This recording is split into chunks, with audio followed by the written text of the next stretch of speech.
Hello. Let's mute that. Alright, so we're looking at what was it? The TryHackMe challenges for the Christmas Advent of Cyber 3. Yeah, I've never done these before, so I thought I'd have a go. It's basically like a set of daily challenges. Each one that you complete sort of pushes you along. You've got a little progress bar somewhere at the top. So yeah, so if you take part, you can, if you do all of it, then you get entered into this prize raffle at the end, which would be quite good. Some of these things are quite cool. You've got like the lab access, OSCP certification. Do they actually pay for that? That's nuts. 4 laptops, Burp Suite access, or no, it's Burp Suite certificates. Raspberry Pis, OMG cables. What else we got? Security Plus, TryHackMe swag, Wi-Fi pineapples, rubber duckies, and then annual subscriptions as well.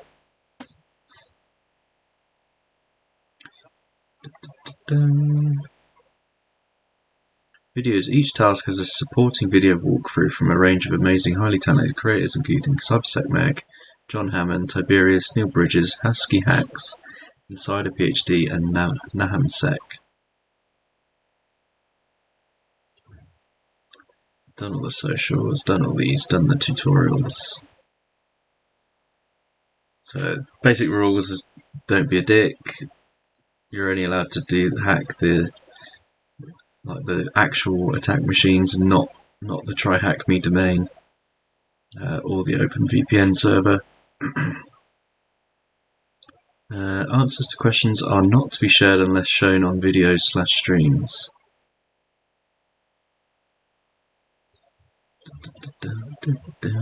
Well, yeah, I should be right then if I'm streaming it.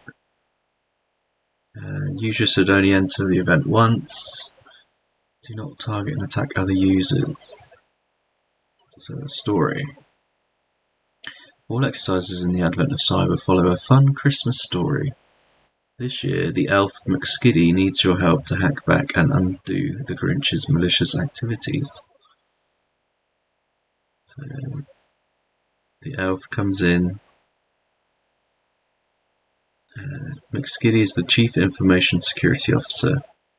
Dear McSkiddy, as our new Chief Information Security Officer, it's your job to keep us secure from any potential cyber threats. Don't let me down, Santa. I wonder how the other elf analysts are getting on. Where'd all of our analysts go? Whoville's been hacked. Grinch Enterprises will never let Christmas succeed. Where's your security team? This was all planned. How did the Grinch access our internal systems? Looks like it's up to me to save Christmas once again. So it's the eve, 30th of November. McSkiddy sits in her large office with a cup of hot cocoa, reminiscing over her stressful times as the best festival company. Since her management of the Christmas monster cyber attacks last December, she's been promoted to Chief Information Security Officer and has managed to build a world-class security team. She made a promise to never let Christmas get affected by cyber incidents, and has done everything in her power to prepare the best festival company for any incidents and assist Santa in delivering presents globally with no disruptions. As she grins to herself, after all we've done, what could go wrong? Elf McAssistant runs into her office and gasps, all of our security analysts have missed their last shift and no security personnel can be found in the building. McSkiddy jumps out of her chair and spills her hot cocoa all over herself. What? She swiftly moves over to the Elf Security Center, housing the security personnel, and looks over the large area filled with empty desks. Where did everyone go on the eve of the most important time for the best festival company? She rushes over to the desk of the head of her security analyst team, Elf McLeader, and notices the desk is surprisingly clean. Someone so messy, how is his work area completely empty? As she started theorizing in her head, she noticed a small piece of paper hidden on the back of the desk behind the screen. As she made sense of what was on the paper, her eyes widened. Why did McProfessional book a one-way flight ticket away on this exact day? Before she had time to make any assumptions, a loud grumpy voice was resonating across the security center from the internal announcement system. Grinch Enterprises will never let Christmas succeed. It would be a shame if your world-class security team just suddenly disappeared. This was all planned. How did they access our internal systems? Cried McSkiddy. Their intelligence team had prepared for this exact scenario, but it didn't help that the security center is completely empty. This needs to stop happening, sighed McSkiddy, and dragged herself to the office to save Christmas. Yeah, so tasks are released daily and vary in difficulty, although are always aimed at getting a level. Did that one. So the first one was quite easy. I did this one before streaming, so if I view site, just get it side by side. So we know the story, inventory, oh no, this is a new story. So the inventory management system used to create the gifts has been tampered with to frustrate the elves. It's a night shift and McStocker comes to McSkiddy panicking about the gifts all being built wrong. With no managers around to fix the issue, McSkiddy needs to somehow access and fix the system and keep everything on track to be ready for Christmas. So we're going to learn about IDORs. How do you find and exploit an IDOR? So an IDOR stands for Insecure Direct Object Reference and is a type of access control vulnerability. An access control vulnerability is when the attacker can gain access to information or actions not intended for them. An IDOR vulnerability can occur when the web server receives user-supplied input to retrieve objects, like files, data, and documents. Too much trust has been placed on that input data, and the web application does not validate whether the user should in fact have access to the requested object. So how do you find an IDOR? As mentioned, an IDOR vulnerability relies on changing user-supplied data. This user-supplied data can be mainly found in the following three places. A query component, which is this little question mark, so the ID is the object, or the ID is the ID of the object of the profile they want to pull out. You can break this URL into the following: a protocol, which is the HTTPS, domain, website.thm, and the page/profile, and a query component. Here we can see the /profile page is being requested and the parameter ID with a value of 23 is being passed to the query component. The page could potentially be showing us personal user information, and by changing the ID to another value we could view other users' data. Examining the contents of forms on a website can sometimes reveal fields that are vulnerable to an IDOR. Take for example the following HTML code for a form that updates a user's password. So they've got user ID is 123.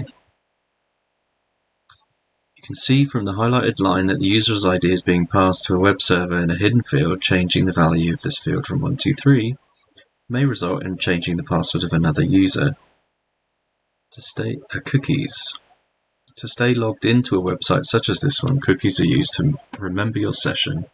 Usually this will involve sending a session ID, which is a long string of random hard-to-guess text, such as blah. The web server securely uses to retrieve your user information and validate your session. Sometimes though, less experienced developers may store the user information in the cookie itself, such as the user's ID. Changing the value of the cookie could result in displaying another user's information. See below how this might look. So this is the cookie, this is the data stored in the cookie, and they're just changing 9 to 5.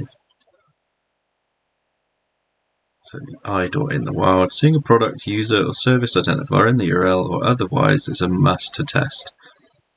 IDOR vulnerabilities can reveal sensitive information as well as potentially giving you access to usually restricted site functionality.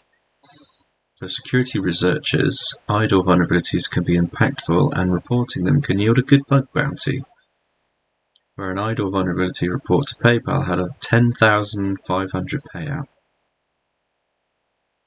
So the challenge walkthrough. So we can view the site. We can see like a simulated browser, and we've got. Oh look, they're all knackered. So they've got like plungers on their heads and stuff.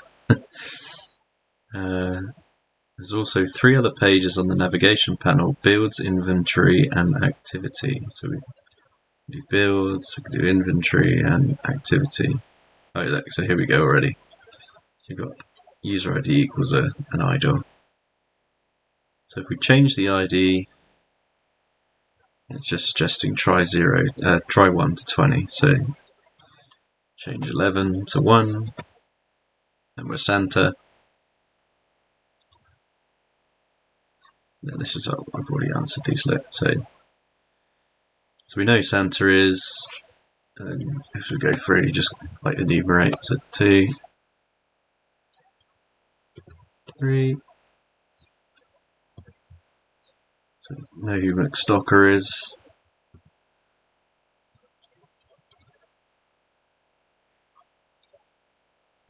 5. Nobody. 6. Nobody. 7. Nobody. 8. Nobody. 9. 9 is the Grinch.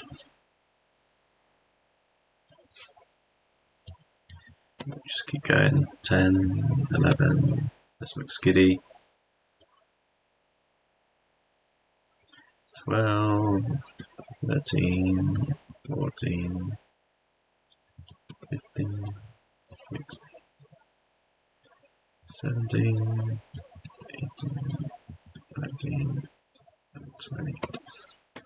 So there's no one else around. You can keep going. So yeah, like you can find out some names of people. What is the received flag when McSkiddy fixes the inventory? So that one, if you just go, it was a Grinch. It was 9. Yeah. So when you revert these, you just get rid of them all. You get a nice flag. So you perform the user action as the Grinch and revert his changes, so you put it back to normal. So that was easy. Let's minimize that one.